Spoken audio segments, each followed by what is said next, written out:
สูงค่ะวันนี้เดี๋ยวมาลันนี้ไล่เปิดเซอร์แอปคู่แพดนี่เขาเนาะแอปพาเพนี่ก็เลยว่ากันเนาะแอปพาเพนี่ก็ว่าอะไรค่ะมันมีกันแล้วมันมาจากมันเปลี่ยนมาจากนี่เขาการดิเพนตัวกันเนาะกว่าดิเพนร่วมกันค่ะ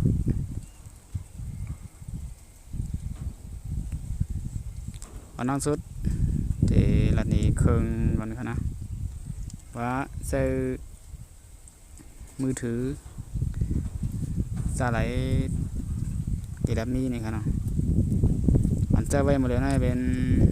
โอ้ยนี่ครับเนาะโอ้ยวางเก้า218นี่ครับ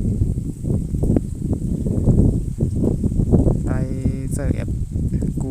2 อันนี่ครับเนาะในเครื่องในโฟนเขาอันเดียวจะได้แอป2 แอปนะครับเนาะ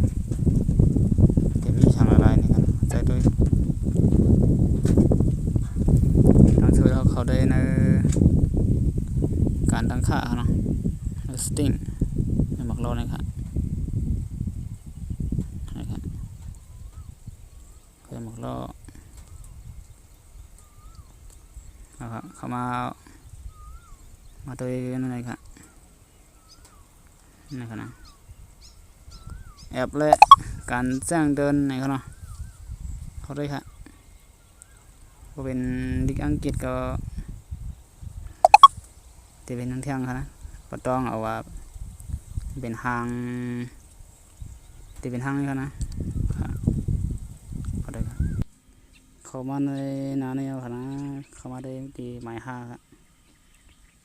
หมาย5ครับนี่ครับหมาย5นี่ครับก็เข้ากับปั๊บหมายขนาดเข้ามานี่ครับจ้าไหนครับเหมือนดังมันดีเหมือนไหนครับนะไปไหนมาดูครับปุดไว้ปุดเจอเพชรตัวเพชรเนี่ยตัวไล่ครับใจครับไล่ก็ว่าครับว่านั่นเนาะครับปุดเจอเพชรว่าตัวไหนเขามาใจเนี่ยปุดเจอว่าเป็นแคมเดียวว่าครับก็ออกกันเนาะออกกันนี่ก็ปุดได้ครับได้ว่าก็ต้องหลุดแอปหลุดช่างมากครับก็มาเจอแล้วครับเนาะเหมือนดังมันมาอยู่เป็นอย่าง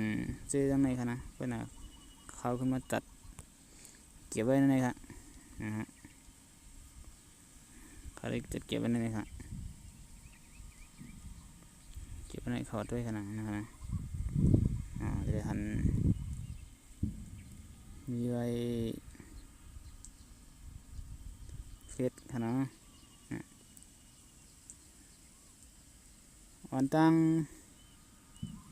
มันก็มีไว้เฟซเอาเขาเลยเนาะอันกูเครื่องกูสั่งเขาเจอมาเนี่ยนอกเลยมันเขาเฮ็ดมาในเครื่องในมันก็มีไว้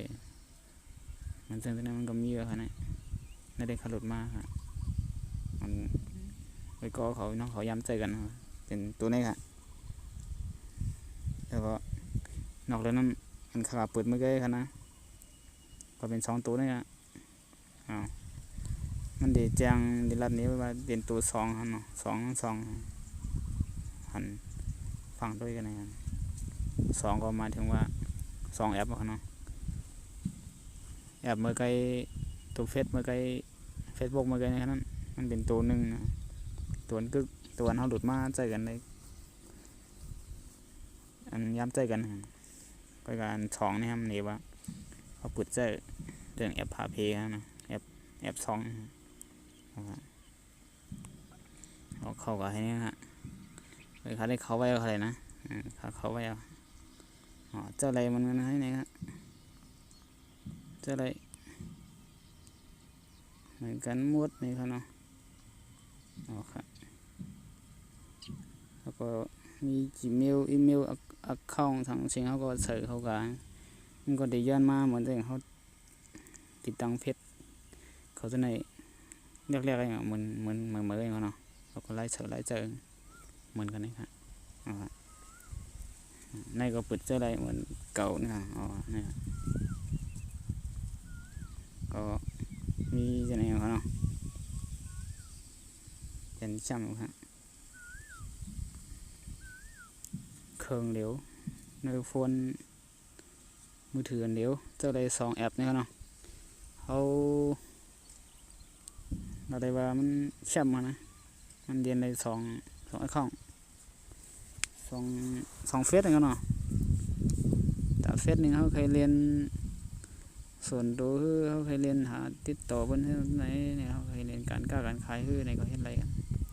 เสิร์ฟอะไรครับอยากก็เจออะไรโมเดลนะครับไฟเขียวได้เสียนะทั้ง2 อันนะ จำใจเลยครับอ๋อครับก็มีหนังเลยครับขอบใจดีเข้ามาตัวคลิปข่าวไม่ส่งครับ